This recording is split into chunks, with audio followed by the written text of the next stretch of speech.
Bonsoir mesdames et messieurs, amables téléspectateurs de la Star 5 TV Guinée, ravi de vous pratiquer ce soir au compte de votre émission Tout savoir sur les réalités des Guinéens d'Égypte. Ce soir, nous avons pour invité Mamadou Safaïrou Bari, voilà, que nous recevons dans ce studio de la Star 5 TV Guinée. Et nous allons lui poser quelques questions concernant son voyage de Conakry au Tchad et du Tchad en Égypte, voilà, le Caire, capitale égyptienne Bademba. L'émission, je me suis accompagné par Bademba Bari, voilà, qui m'aidera à poser des questions qu'il faut à notre nouvel étudiant en Égypte, voilà, qui a fait un très long parcours, un périple qu'il faut, Bademba. Et nous allons rejoindre Bademba sur ce plateau. Bonsoir et bienvenue dans cette émission. Bonsoir Ibrahim. Et voilà, bonsoir à Mamadou Safaïrou Bari. Bonsoir monsieur. Vous allez bien? Oui, ça va. Bienvenue dans cette émission, Safaïrou. Merci beaucoup. Allez-y, Bademba, nous allons poser la première question à notre invité. D'abord, je vais aller en première position. Mamadou Safaïrou, présentez-vous à nos téléspectateurs de la Star 5 TV Guinée. Merci. Comme monsieur Ibrahim a dit, je m'appelle Mamadou Safaïrou Bari. Je suis guinéen. Oui. Je vivais à Dubreka. Justement. Oui, je vivais là-bas avec ma famille. Je suis marié et père d'une fille. Ma femme, c'est Fatoumata Bari, ma fille Hadjiratou Bari. Nous étions là-bas sous la grande famille de mon père, donc dans une famille élargie, bien sûr. Voilà. Et la famille se porte bien? Oui, elle se porte très bien. Alhamdulillah. Allez-y, Bademba. Oui, monsieur Bari, nous aimerions vous poser la question. Quel est votre parcours scolaire? Bon, mon parcours scolaire, oui, c'est en 2004. On m'a inscrit à l'école. C'était dans une école franco-arabe qui se trouve à Bambeto, à l'ancienne gare voiture. Peut-être actuellement peu de gens connaissent là-bas. Voilà. Darul Arqam, c'est le nom de l'école. Jusqu'à présent, il y a l'école là-bas. Voilà, j'ai fait là-bas. Le primaire, j'ai fait là-bas. J'ai eu l'examen avec mention parce que j'étais 140e. Félicitations. Voilà, de la commune. Après, maintenant, quand j'ai eu l'examen, il y avait mon frère qui était là, mon père. On a décidé ensemble. Tu sais, ils m'ont dit, tu sais, l'école franco-arabe n'a pas beaucoup peut-être de valeur en Guinée. Oui. Il n'y a pas beaucoup d'universités, donc il faut essayer avec l'école, le français simple. L'enseignement général. Voilà, avec l'enseignement général, bien sûr. Oui. J'ai dit d'accord, on a choisi l'école Hadjaoumou qui se trouve aussi à Bambeto, non loin de la gare voiture. Oui. Voilà. J'ai fait le collège là-bas jusqu'à 9e année. En 9e année, on a déménagé de Dar es Salaam pour Dubreka. Donc, arrivé à Dubreka, je me suis inscrit dans une école Melimoussa. J'ai fait la 10e année, j'ai eu le brevet là-bas. Oui. Le lycée, j'ai fait là-bas. Oui. J'ai fait la première fois le bac là-bas aussi dans cette école. Oui. J'ai pas eu le bac. Oui. Donc, j'ai décidé pour moi-même. En quelle année pour la première fois? C'est 2017, la première fois, oui. C'était en 2017. Mais après ça, j'ai décidé de suivre des cours de vacances dans la grande ville de Conakry. Oui. Donc, j'ai choisi l'école Yamasafouba. Oui. J'ai suivi 2 mois de cours de vacances. Les professeurs m'ont convaincu très bien, quand même, ils étaient très bien. Donc, j'ai compris que peut-être c'est les professeurs de mon école à Dubreka qui ne donnaient pas de bons cours, peut-être. Donc, j'ai dit à mes parents... C'était les professeurs qui étaient... Voilà, moi, c'est ce que j'avais... Vous accusez les professeurs? Voilà, j'accusais les professeurs en ce moment. D'accord. Voilà. Maintenant, je change l'école. Oui. Je viens, je me retourne à Dar es Salaam. Je réhabite là-bas avec, des parents. Oui. Pas des parents biologiques, mais quand même, on se connaît depuis longtemps. La famille africaine. Oui, c'est là, voilà, vous savez déjà. Allez-y. Et donc, en 2018, j'ai fait 2e fois le bac à Yamasafou. Je n'ai pas eu. Oui. Mais alors là, vous avez trouvé que ce n'est pas les professeurs qui maintenant j'ai n'arrivent pas à leur oui, terme. même dans cette année, je n'ai pas pensé, mais j'ai commencé à dire non, peut-être ce n'est pas les professeurs de Dubreka. Oui. Mais encore, je dis, je vais retenter encore. Oui. Parce que quand même, j'admire beaucoup l'école Yamasafouba. Je dis, j'ai fait encore 2019, je n'ai pas eu. D'abord 2018. Oui, ça c'est la 2e fois. Oui. 2017, la première fois. Première fois. 2018, la deuxième fois. Maintenant, 2019, Oui. j'aurais fait le bac, je n'ai pas eu. Oui. Non, ça, je dis, ce n'est pas les professeurs de Dubreka. Ça, peut-être c'est moi. Mais encore, je réfléchis. Oui. Je dis, ce n'est pas moi. Parce que des frères, mes amis, beaucoup de mes camarades, je leur ai donné des cours de révision. Oui. Peut-être beaucoup de gens, ils peuvent témoigner. L'anglais, c'est moi qui donnais des cours à mes amis. Oui. Je dis non, c'est impossible. Eux, ils ont eu le bac, mais moi, je n'ai pas eu. Je dis, je ne sais pas c'est quoi. C'était en sciences sociales. Mathématiques, sciences mathématiques. Ouais, allez-y. Oui. Je dis encore, il n'y a pas de problème. J'ai fait 3 fois dans les écoles. Maintenant, je ne vais plus me présenter dans les écoles. Oui. Maintenant, je pars au DC Ratoma, je me présente. Je n'ai pas eu pour la 4e fois. Oui. Je dis non, moi je ne vais pas abandonner. Les études. Voilà, je vais avoir le bac. Oui. Et même, j'ai commencé à dire, même si c'est ma fille, parce qu'elle était déjà née, oui. Même si c'est ma fille, même si je vais faire le bac avec elle, je vais avoir le bac. Ça, c'est ce que je disais. Oui. 5e fois, je me suis présenté au DC Dixon. Oui. Je n'ai pas eu. Ah, j'ai dit. Même cette année, je m'étais présenté avant mon voyage. Je devais faire le bac à Dubreka, oui. Au DC. Je me suis présenté là-bas aussi. Mais cette année seulement, Dieu n'a pas voulu. Oui. Voilà, c'est ça mon parcours, voilà. Peut-être. Donc, 5 fois, vous avez un parcours scolaire qui est quand même impressionnant, surtout au niveau de l'examen d'entrée en 7e année. Oui. Vous avez eu l'examen avec mention. Hein? Oui, oui. Donc, félicitations pour ça. Merci. Vous vous êtes retrouvé au collège, vous l'avez bien quand même abordé avec brio. Vous vous êtes retrouvé au lycée. Là, vous avez été mal barré par le baccalauréat unique en Guinée. Il n'y a pas de souci. 5 fois, vous n'avez pas pu décrocher cet examen pour avoir accès à l'université.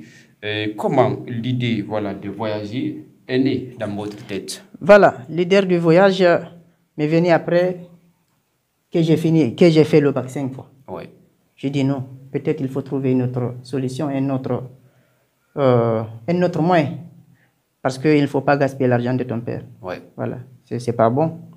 Tu vois, peut-être tu ne sais pas comment il gagnait cet argent. Oui. Voilà, parce que je sais, voilà, c'est avec beaucoup quand même de difficultés. Oui. Que, voilà, donc vous avez pensé que c'est le voyage qui est ce moyen-là? Voilà, je n'ai pas pensé que c'était le voyage directement. J'ai pensé qu'il ne faut pas abandonner. Il ne faut pas abandonner. Voilà, parce qu'il y a ton père, il y a tes parents, ils veulent te voir un jour, un homme qui connaît quelque chose, oui. Qu'il soit fier de moi un jour. Oui. Voilà, il faut trouver une solution pour continuer. Parce que, je précise, ce n'est pas seulement avoir le bac. Ne pas avoir le bac ne veut pas dire que tu ne vas pas réussir. Ça, je l'avais en tête, mais je voulais seulement coûte avoir le bac parce que je voulais qu'ils voient leur argent partir à l'université et mon diplôme, licence, master, voilà. C'est compris. Quelle est la solution que vous avez trouvée en première position? Donc j'ai pensé presque une année, je dis, je vais aller maintenant en Égypte. J'ai mémorisé le Coran, peut-être je vais approfondir. Donc le voyage est venu maintenant. Voilà, je vais approfondir mon savoir peut-être en islam. Oui. Parce que dans le quartier, les Qiyamul Layli, je prie. Je fais prier dans la mosquée, ça c'est depuis 2013. J'ai commencé, j'étais jeune encore. Wow. Voilà. Et même dans les quartiers, on m'appelle parfois Oustaz, Safaï, comme ça. Ouais. Et j'enseignais aussi le Coran. Ouais. Et beaucoup des savants islamiques de mon quartier me disaient, Safaï, il faut enseigner, il faut accepter d'enseigner. Dieu a mis un bagage sur toi. Toi, tu veux dire, tu vas lever ce bagage, déposer par terre. Tu ne pourras pas. Justement. Mais j'ai pas, parce que moi, vous savez, j'avais peur d'enseigner. Quelqu'un, je dis ça, et c'est pas vrai en islam, c'est dangereux. Donc, j'hésitais ça beaucoup. Et je n'aime même pas qu'on m'appelle... Bon, je suis très jeune, qu'on m'appelle imam, cheikh. J'aimais pas ça, j'aimais ça pas. Parce que si on m'appelait comme ça, bon, quand même, peut-être j'ai plus certains droits, je ne peux pas avoir. Donc, on me considère comme un sage, un vieux. Allez, mesdames et messieurs, on vous rappelle que nous sommes avec notre invité du jour de l'émission, Tout savoir sur les réalités des Guinéens d'Égypte. L'étudiant s'appelle Mamadou Safaïrou Bari, l'homme qui a pratiqué le vélo de la République de Guinée au Tchad et puis qui a bénéficié d'un billet d'avion pour venir ici en Égypte, dans la capitale, donc le Caire, pour poursuivre ses études puisqu'il n'avait pas du tout l'intention d'abandonner les études. Nous venons avec cet étudiant pour lui demander comment a-t-il pu choisir le moyen de déplacement, l'un des moyens de déplacement les plus difficiles à pratiquer, qui reste, voilà, nous allons tout à l'heure dévoiler le nom de ce moyen de déplacement, puisque tout le monde le sait, mais encore dans cette émission, on le garde comme un secret de polichinelle. Bademba, allez-y avec la question suivante. Oui, bien sûr. M. Barry, vous avez dit que lorsque l'idée est apparue en vous pour dire que vous avez ce bagage intellectuel coranique, là maintenant l'idée est née pour vous dire que maintenant il faudrait que vous allez approfondir du moins ce bagage intellectuel. Oui. Comment est-ce que vous avez pu avoir cette idée d'utiliser ce moyen de transport, ce vélo de la Guinée jusqu'au niveau du Tchad? Pourquoi pas vous n'avez pas opté pour, par exemple, le moyen de voyage, emprunter l'avion ou bien la voiture en un moment, je ne sais pas. Qu'est-ce que vous avez choisi? Ou bien une moto. Oui, ou bien une moto. Voilà, oui. Je vais expliquer. Je vais faire rapidement. Allez-y. Voilà, depuis 2022, moi je cherche l'argent pour un billet pour l'Égypte. Ouais. Je faisais taxi-moto, j'ai fait taxi-moto en ville. Ouais. Je connais très bien Kaloum et beaucoup de gens me connaissent là-bas. Ouais. J'ai cherché l'argent toute l'année, je n'ai pas eu. Et on m'a volé peut-être l'année, dans la même année, peut-être 2 motos. Ouais. Parce que quand même, moi, l'affaire de moto, on m'a beaucoup... En quelle année on vous a volé d'autres? C'est avec certitude ou bien quoi? Peut-être ou bien on a volé. C'est on a volé, parce que... Alors, on a volé. On a volé la moto. Oui, allez-y, allez-y. Voilà. C'était en quelle année? Bon, la dernière moto, c'est en 2022. Une nouvelle moto, oui. C'est là-bas que j'ai abandonné le problème de moto. Donc, j'ai décidé d'ouvrir une boutique. J'ai ouvert la boutique. Oui. Je travaille. 7 mois, je n'ai pas eu encore assez d'argent. Je gagnais seulement ma vie, ma nourriture. Donc, j'ai dit non, il faut trouver une autre solution. Ah, tu ne peux pas avoir l'argent là ici. Je dis d'accord. Je réfléchis des jours peut-être. L'idée du vélo me vient. Peut-être, pourquoi ne pas prendre un vélo et aller? Parce qu'avec le vélo, il n'y a pas de carburant. Voilà. Donc, c'est ta force, il faut utiliser. Ouais. Tu n'as pas d'argent, mais il y a le vélo. Il y a le vélo. Donc, je dis oui, c'est possible, je peux aller avec un vélo. Et un beau jour, vous vous êtes réveillé. Voilà, un jour, c'était un mercredi, le 17 mai. Ouais. Un matin, j'avais l'argent sur moi. En quelle année? 2023, le 17 mai 2023. 17 mai 2023. Oui. Ouais. Je viens, il y a une boutique à côté de moi. Oui. Ils vendaient des choses friperies. Ils vendaient aussi des vélos. Le monsieur, je le connais bien. Oui. Je viens, je dis, je veux un vélo. Il me dit, d'accord, il n'y a pas de problème. Comme c'est toi, on se connaît là, c'est pas grave. Je vais te vendre à un prix abordable. J'ai acheté le vélo. Oui. Mais est-ce que connaître le prix du vélo? C'est 350 000. J'ai acheté le vélo. Allez-y. C'est pas cher. Lorsque vous avez eu l'idée pour dire que vous allez utiliser ce moyen-là, qui est très mécanique, on va dire, parce que quand vous utilisez le vélo, c'est très mécanique. Oui. Est-ce que vous avez pu au moins un peu voir ce petit côté c'est-à-dire les conséquences, parce que c'est très fatigant. Oui. Est-ce que vous avez pensé aux conséquences de pratiquer un vélo de Conakry en Égypte? Bon, les conséquences, peut-être les pannes. Oui. J'avais quand même un peu... Non, physique, parce que physiquement... non, moi, ça, j'avais confiance en moi. Physique, là. Donc, vous êtes un athlète? Non, je ne suis pas athlète, mais quand même, j'avais l'habitude de jouer au foot, au ballon. Oui. Et quand même, un vélo, tout le monde peut conduire un vélo. Oui. Tu peux mais ce n'est pas tout le monde qui peut résister, hein? Bon, moi, je peux dire, tout le monde peut résister. Si tu n'es pas malade, tu peux résister. Il faut être courageux. Voilà, et ne pas abandonner. Ça va être difficile parce que... C'est ce qu'il veut dire, que tout le monde n'est pas courageux. Bien sûr. Voilà. C'est juste sur la même logique.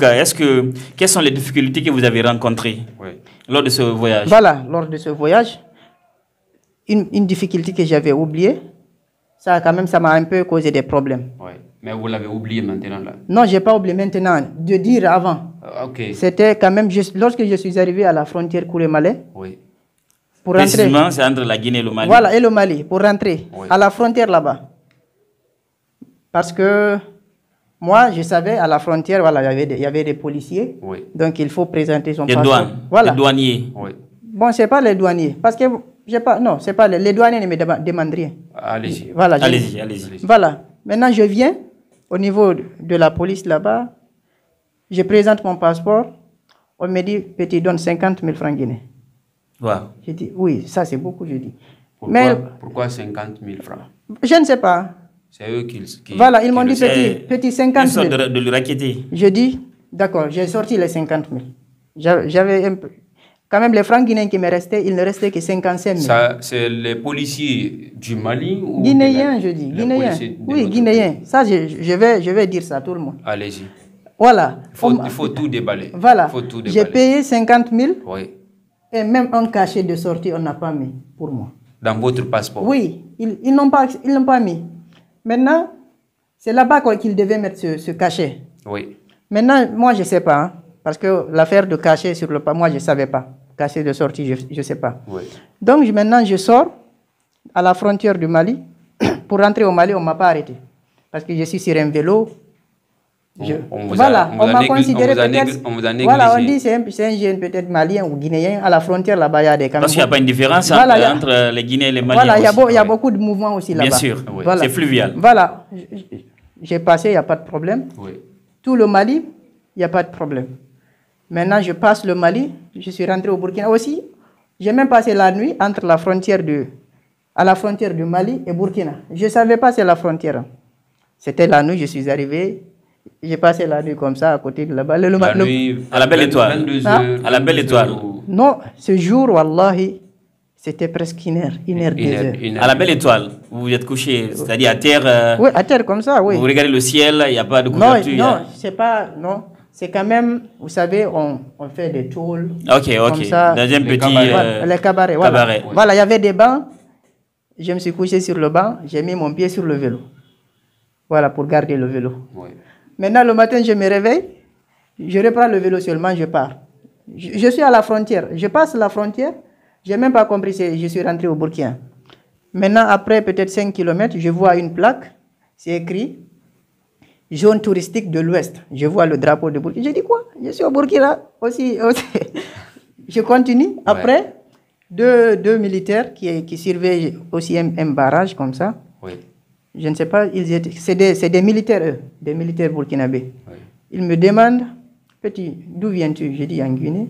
Ils sont sur ce vélo, j'ai dit oui. Ils m'ont demandé de montrer. Je montre mon passeport, ils ne voient aucun cachet.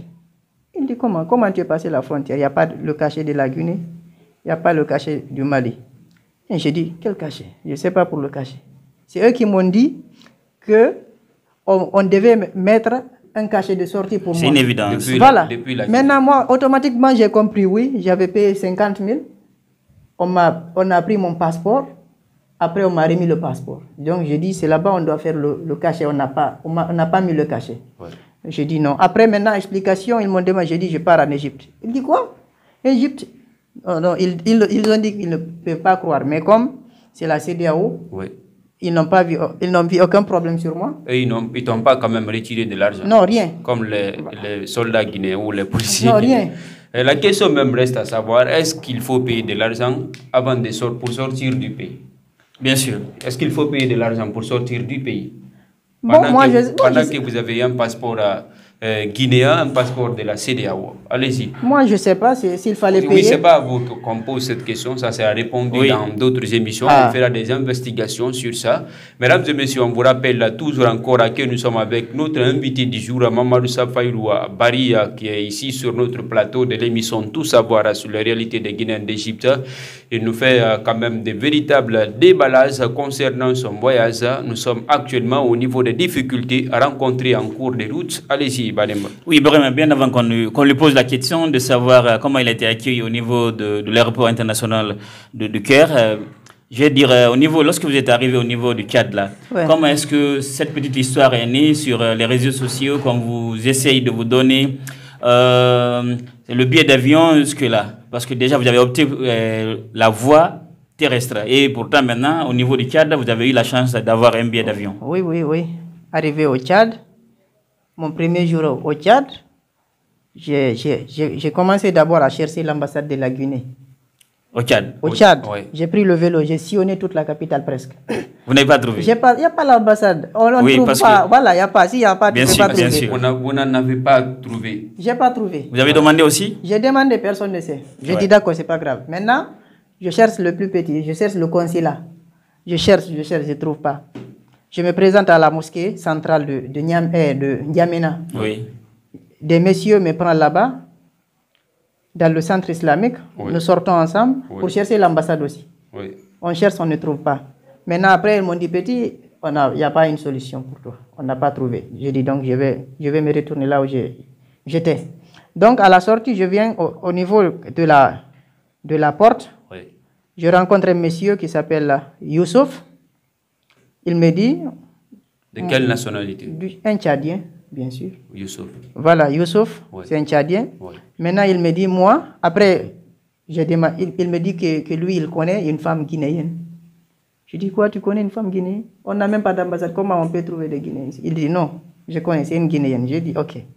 Je dis, elle peut être Peul, mais je ne pense pas qu'elle soit guinéenne. Mais quand même, on s'est donné rendez-vous pour le lendemain, pour aller là-bas. Je viens un lundi, je l'attends, à 13h, il vient, on prie ensemble. Après, je prends une moto, taxi.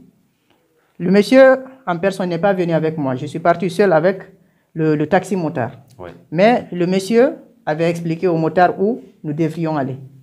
Nous sommes partis, mais le monsieur, peut-être il ne l'a pas compris bien. Nous sommes allés dans un restaurant sénégalais. Je rentre dans le restaurant, Oui. je trouve la femme, la propriétaire du restaurant. Dès qu'elle m'a vu, elle dit, tu veux un plat emporté ou bien tu manges ici?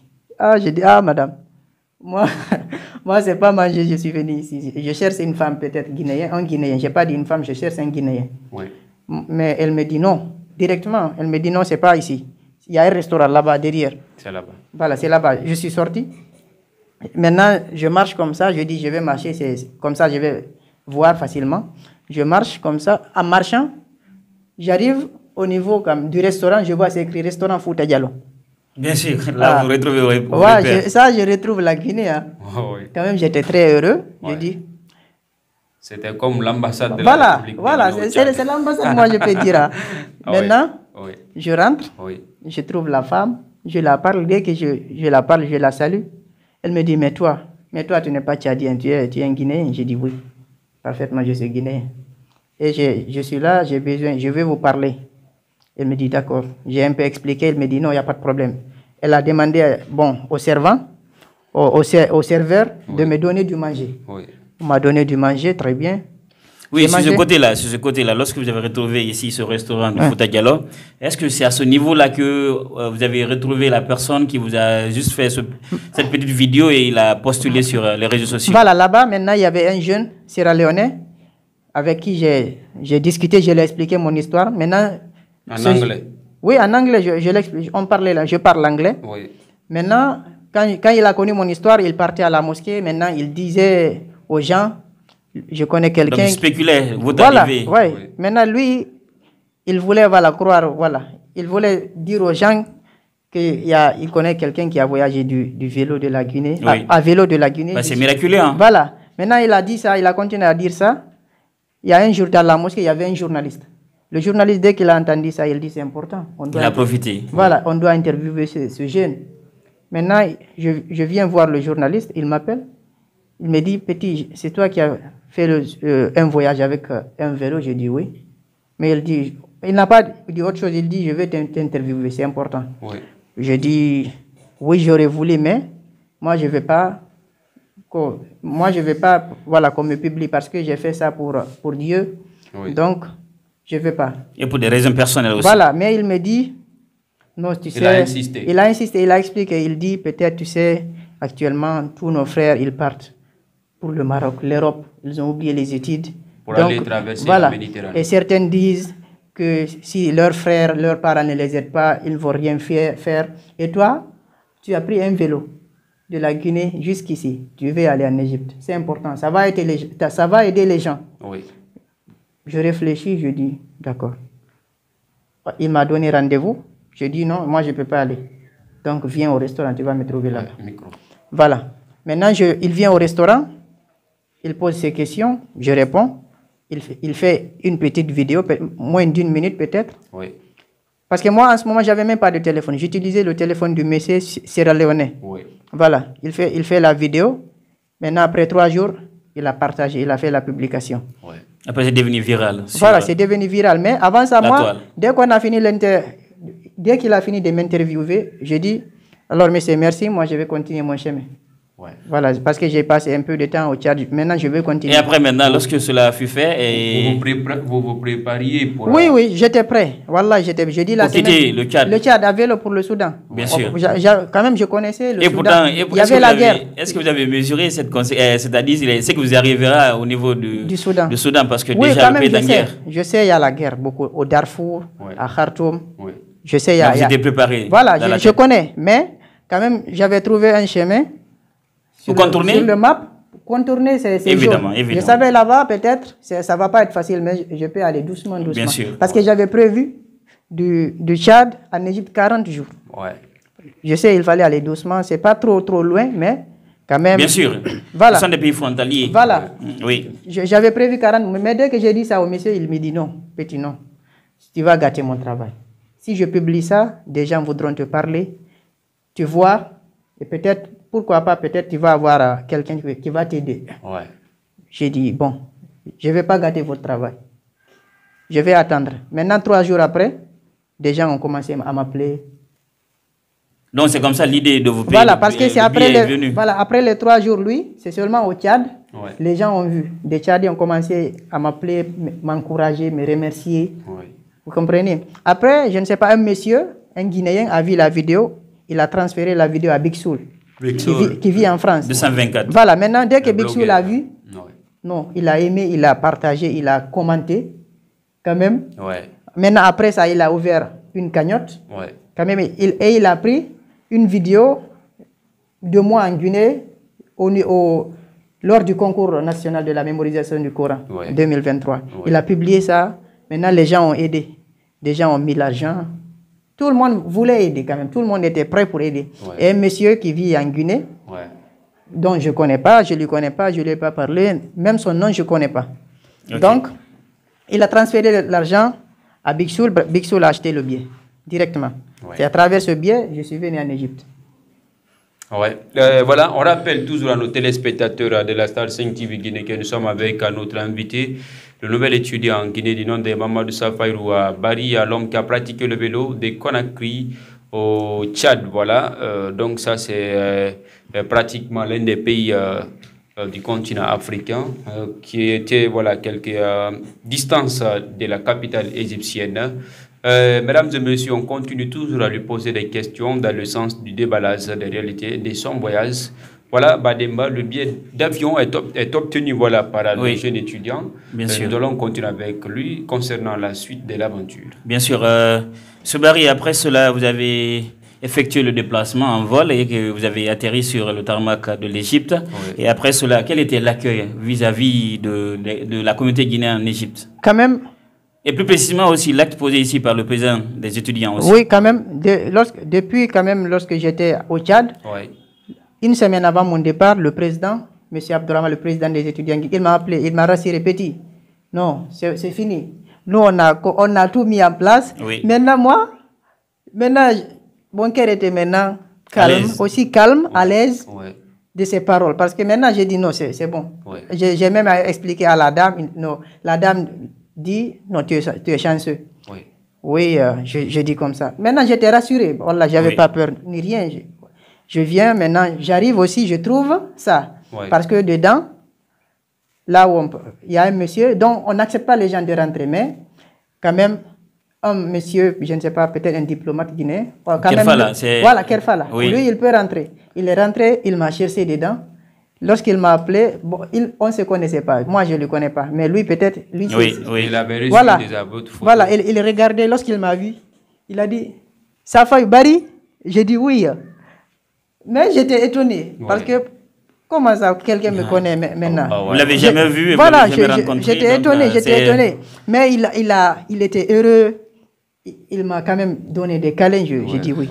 Oui, ça, et vous avez conforté? Oui, je suis dans de bonnes mains. Oui. Après, j'ai pris mon bagage et nous sortons ensemble. Nous sommes sortis, je vois une foule de gens. Et à la tête de la foule, M. Abdourahmane, le président des étudiants guinéens, non. C'était aussi, on m'a donné un drapeau de la Guinée. Chose qu'on n'a pas fait peut-être à beaucoup de personnes qui sont venues ici. Mais moi, on m'a offert ça. On vous a honoré, Yanemo. On m'a honoré. Beaucoup de gens étaient là-bas. On m'a offert maintenant un cadeau du Coran. C'est le cadeau que j'aime le plus. Oui, le plus grand cadeau. Oui, c'est le plus grand cadeau. Oui. Ça, vous savez, le Coran, je vais expliquer. Le Coran, c'est un livre. Chaque matin, il est nouveau. C'est pas comme les autres livres, sciences, géographie, histoire. Vous savez, lorsqu'on a fait la 10e année, on parlait quand même peut-être de la révolution industrielle. Mais quand, en 11e année, tu dis, j'ai dépassé ça. Mais le Coran, chaque matin, c'est nouveau. C'est nouveau. Il est nouveau. Donc, voilà, c'est pourquoi j'aime ce cadeau. C'est le plus grand cadeau. Et après... qui vous a offert ce cadeau? Bon, c'est la communauté guinéenne. Voilà, c'est la communauté guinéenne. Voilà, maintenant, après là-bas, nous partons, tout le monde est heureux. Je suis heureux, je suis très heureux. Je dors bien, je mange bien. Le matin, très tôt, M. Abdraman me prend direct l'ambassade. Pour rencontrer le chargé d'affaires. Pour vous présenter à l'autorité. Là, c'est son devoir. Quand vous recevez des étrangers ici en Égypte, premièrement, il faut aller les présenter à l'ambassade de la République de Guinée, puis vous revenez au niveau du bureau du Conseil des Guinéens d'Égypte pour que les autorités diplomatiques guinéennes sachent qu'elles ont reçu un Guinéen sur le territoire égyptien. Maintenant, arrivé à l'ambassade, je trouve que les gens qui sont à l'ambassade sont plus heureux que ceux qui m'ont accueilli à l'aéroport. J'étais étonné. J'étais étonné. C'est la Guinée. Voilà, j'avais jamais rencontré quelqu'un qui est membre du gouvernement de la Guinée. Maintenant, j'ai rencontré un chargé d'affaires et surtout... Dites-moi, on va même dire le président de la République, hein, voilà, c'est lui qui est là. Voilà, c'est lui qui est là. En Égypte, je le rencontre.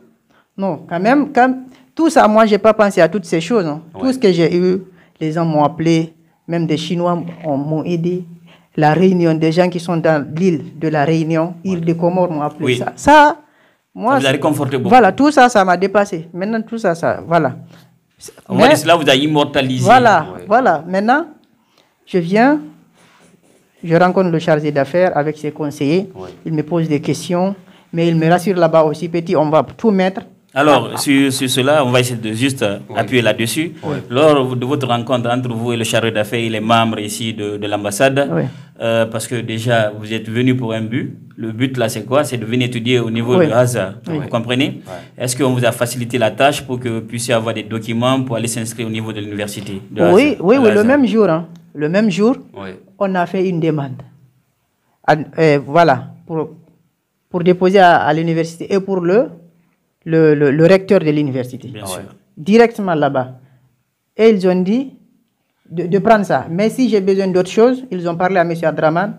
Ça sera la plus grande facilité. Ça sera comme de l'eau à boire. Voilà, de l'eau à boire. Ils m'ont rassuré, voilà. Alors de passage, il faudrait que là on remercie l'ambassade de la République de Guinée en Égypte, plus précisément son Excellence M. Fodé Moussa Bangoura, qui joue beaucoup de rôles et beaucoup d'assistance ici à toutes les personnes qui sont en situation difficile. Plus précisément, cela a été un exemplaire pour nous et aussi le président des étudiants au niveau de l'Égypte, M. Abdraman Diallo, qui a fourni beaucoup d'efforts en prenant ici cet étudiant au sein de la communauté jusqu'au niveau de l'ambassade. C'est tout à fait normal. Et également le bureau du conseil qui avait fait une forte mobilisation de ce côté pour accueillir cet étudiant avec beaucoup de ferveur. C'était vraiment quand même quelque chose de fraternel, qu'on lui avait montré. C'est le lieu de remercier toutes ces grandes personnalités. Allez-y. Voilà, et après là-bas, M. Abdraman m'a pris. On a pris l'alerte. Le lendemain, nous sommes allés à l'université. On a commencé la procédure. Avec Kemo, le président des étudiants qui sont à Azhar, dans Azhar. Kemo Kanté, je pense, Un monsieur qui est gentil, hein. Il a toujours participé à ma procédure. Il s'est battu, il m'a donné tout son temps. Avec M. Abdraman, c'est des gens que je remercie toujours et je vais continuer. Ça, c'est l'ADN de la Guinée. Hein. Oui, quand même. Depuis le temps de mes secteurs. Parce que vous savez, on fait des courses. Moi, je suis fatigué. Je préfère rentrer, mais eux, je les vois, ils ne sont pas fatigués. Bien sûr, ils sont plus motivés que toi. Voilà, ils sont plus motivés que moi. Justement. Une fierté pour la Guinée. J'ai dit non, ça, je n'ai rien à dire. C'est lié l'objet de rappeler cela, Ibrahim, parce qu'à l'interne, nous supposons que la Guinée est divisée, mais à l'international, tout n'est pas vrai, Ibrahim, parce que déjà, nous voyons ici, il y a la communauté entre les Guinéens, il y a une nouvelle relation, il y a l'assistance mutuelle, il y a ce qu'on appelle la vraie cohésion sociale qui existe entre toutes les couches sociales qui se trouvent au niveau de l'Égypte. Là, la preuve était que quand il était au Tchad, il était à la recherche d'un Guinéen. Bien sûr, oui. Pas d'un Peul, pas d'un Soussou, pas comme il a dit. Il dit qu'il est à la recherche d'un Guinéen. Voilà, c'est comme pour dire que franchement la fraternité guinéenne est renforcée sur la chaîne internationale. Et vous savez, au Tchad, j'avais oublié, ils ont une association là-bas, des Guinéens. Wallahi, ils sont tous là-bas. Tu vas voir, quand on te dit qu'il y a des Soussous ici malinqués, tu ne vas pas comprendre. Voilà, ils sont là-bas et ils m'ont offert $500 là-bas. Ils m'ont offert ça je le dis. Et même le premier jour, c'est un monsieur forestier. Un forestier, il est chrétien aussi, qui est venu avec le président des Guinéens qui est là-bas. Ils m'ont salué. Quand même, non, ils m'ont rassuré. Wallah, le monsieur, les deux messieurs, non, c'était cool. Et lorsque je suis venu en Égypte ici, à l'ambassade, il y a un monsieur Bangora, voilà, parce qu'il aime me plaisanter. Il m'a appelé dans son bureau, il a pleuré. Je dis, il a pleuré.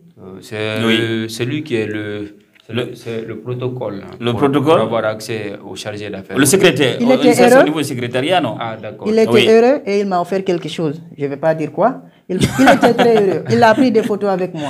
Oui. Voilà, tout le monde voulait prendre des photos avec lui. Quand même, je voyais quand même une Guinée qui était quand même... Qui était unie à l'international.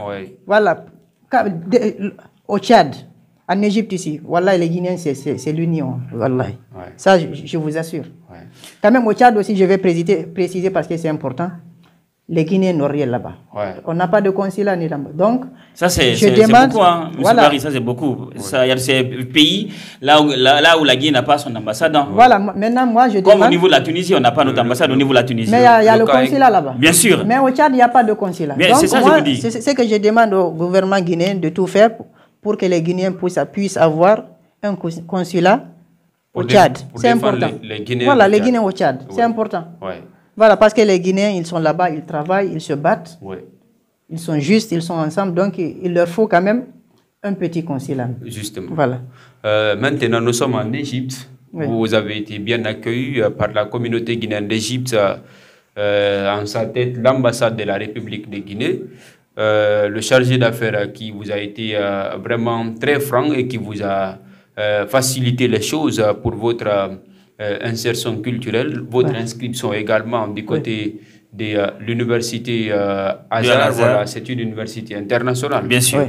Maintenant, où en sommes-nous avec voilà, votre programme d'études?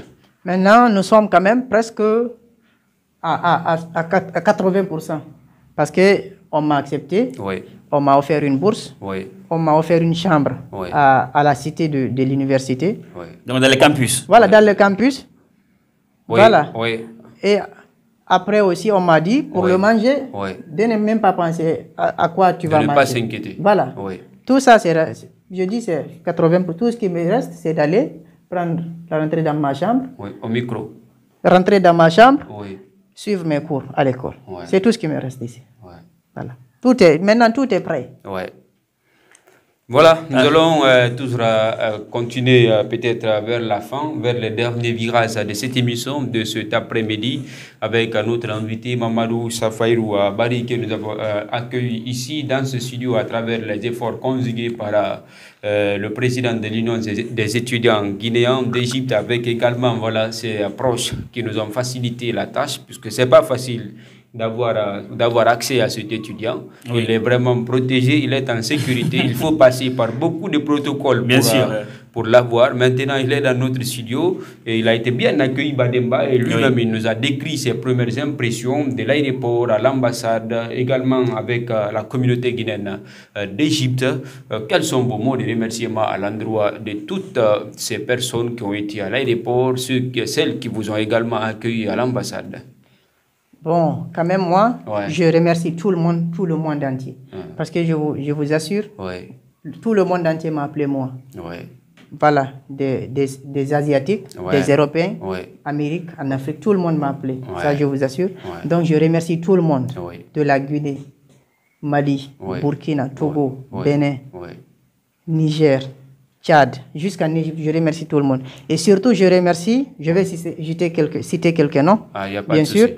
Je remercie le journaliste tchadien qui m'a forcé à accepter l'interview. Je lui remercie beaucoup. C'est lui peut-être qui a fait le plus grand travail. Et après, je remercie Big Soul. Lui aussi, il a quand même fait du bon boulot. Et je remercie aussi, j'ai une sœur aux États-Unis, Lamarana Diallo.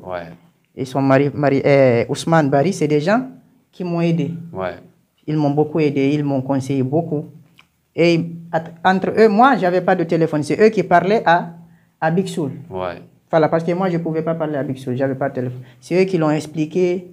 On connaît ce jeune, c'est un frère à nous, nous sommes tous Guinéens, c'est un frère à nous. Donc, je les remercie beaucoup. Et je remercie aussi la dame qui m'a gardé chez elle jusqu'à ce que je gagne le billet. Maria Massireba de Bourwal Tapepita. Propriétaire du restaurant Fouta Diallo au Tchad. Oui, tout le monde connaît ce restaurant. C'est un grand restaurant au Tchad. Ils ont fait 12 ans là-bas. Oui. Et je remercie aussi, maintenant de là-bas, je vais quitter en Égypte. Je remercie le chargé d'affaires. Je remercie le président des étudiants, Kémo, et tous les gens qui m'ont accueilli à l'aéroport. Je ne dis pas c'est celui-là et celui-là. Je remercie tout le monde, tout le monde. Mais, voilà. Et je remercie le monsieur, monsieur Kerfala, je le remercie beaucoup parce qu'il m'a donné beaucoup de conseils. C'est lui le Baobab, l'ambassade de la République de Guinée. Oui, quand même, je vais changer son nom, je vais lui dire s'il est Barry. Voilà, il est Barry, voilà. Oui, quand même, je le remercie beaucoup et je remercie les conseillers. Quand même, toute la communauté guinéenne. Voilà, parce que j'ai rencontré ici là. Oui, allez-y, oui. Voilà, j'ai rencontré je ne sais pas où, des frères guinéens, Soussou, Malinké, Wallahi. Non, j'étais étonné, Wallahi. J'étais étonné. J'attendais, ils me prennent comme si j'étais le président de la Guinée. Bien sûr. Voilà, ils m'ont pris. À travers ce que vous avez fait. Voilà. Donc, ils m'ont pris comme ça. Et aussi, je remercie beaucoup les journalistes de Star TV, parce que même le jour de mon arrivée, ils étaient là-bas. C'était lui le journaliste. Star 5 TV. Voilà, Star 5 TV. Justement. Voilà, c'est eux qui ont filmé. Je connais le monsieur très bien. Je l'ai adoré. Et je le remercie beaucoup. C'est le monsieur Ibrahim. Je remercie tout le monde. Et je remercie aussi mes parents. Je devais même commencer avec eux. Je n'ai pas oublié, mais... Et ils ont déjà compris, parce que déjà, tu es une porte-flambeau pour eux. Donc, je vais les remercier. Je les remercie beaucoup. Je remercie tout le monde. Ma famille beaucoup. Ma femme aussi, je la remercie. Ma femme, je te remercie, Fatoumata. Oui, il a raison. Je remercie tout le monde. Voilà, Bademba, je ne pense pas s'il a quelques derniers mots à dire avant de fermer portes et fenêtres de cette émission. Bon, j'ai quand même... J'ai un peu. Voilà. Je vais quand même dire. Quand même, c'est des. Je vais demander pardon. Voilà, parce que ma vie en Guinée, parfois, j'ai blessé des gens en cours de route. Quand même, voilà, j'ai changé beaucoup d'école, j'ai blessé des gens. Ça arrive dans la vie. Voilà, je demande pardon à toutes ces personnes à qui j'ai fait du mal, qu'ils le sachent ou pas, de me pardonner. Et mes frères, beaucoup de mes frères à Yamassafou, nous avions un groupe. Quand même, peut-être, il y a eu malentente entre nous. Je demande pardon. Peut-être ils vont suivre ça. Je demande pardon. Et moi, quand même, moi, j'ai pardonné. Yaum al-Qiyama, moi, je ne vais pas m'arrêter et dire, toi, tu me dois ça ou tu m'as fait ça. Ça, je pardonne. Ça, c'est Dieu le sait. Et vous aussi, je vous demande de me pardonner. Il n'y a pas de souci, le pardon est accepté. Allez, Bademba. Bon, Ibrahim, moi, ce que je vais dire, je remercie, c'est à l'entame de cette émission, Ibrahim, on va essayer de remercier cette autorité guinéenne. Parce que s'ils arrivent à faire tout ce qu'ils ont fait, c'est une manière pour vous dire que la Guinée, partout là où elle est soudée, elle est unie. C'est seulement à l'interne que les partis politiques ou les politiciens là, essaient de nous politiser, de nous diviser. Mais à l'international, nous voyons que si Mamadou Safaïro arrive à parcourir, à briser toutes ces étapes de la Guinée jusqu'au niveau du Tchad, jusqu'au niveau de l'Égypte. Et il a accueilli ici dans les bonnes mains, prenant ici l'exemple de Sadraman Diallo, qui est le président des étudiants, et au niveau du conseil aussi, parce que déjà il y a eu une délégation qui a été mobilisée à la rencontre ici de cet étudiant voyant. Donc aussi au niveau de l'ambassade, nous avons vu le chargé d'affaires, ce qu'il a fait, M. Fodé Moussa Bangoura. Donc, c'est lieu de le remercier très, très bien parce que déjà, il a beaucoup fait pour ses étudiants jusqu'à ce qu'il s'est inscrit. Et tout ce qui s'ensuit dans ses études, c'est pour vous dire que mille merci à lui et merci à toute cette communauté guinéenne en Égypte. Voilà, merci à tout le monde. De façon générale, vous avez été aux côtés de Mamadou Safairou Bari pour lui apporter vos soutiens de taille. Ainsi va les choses de la vie. Ici, à notre niveau, dans ce studio de la Star 5 TV Guinée au compte de l'émission Tout Savoir, on se limite là aujourd'hui pour se retrouver au compte d'un autre numéro sur cette même télévision. Allez, bye bye, où que vous soyez, portez-vous bien.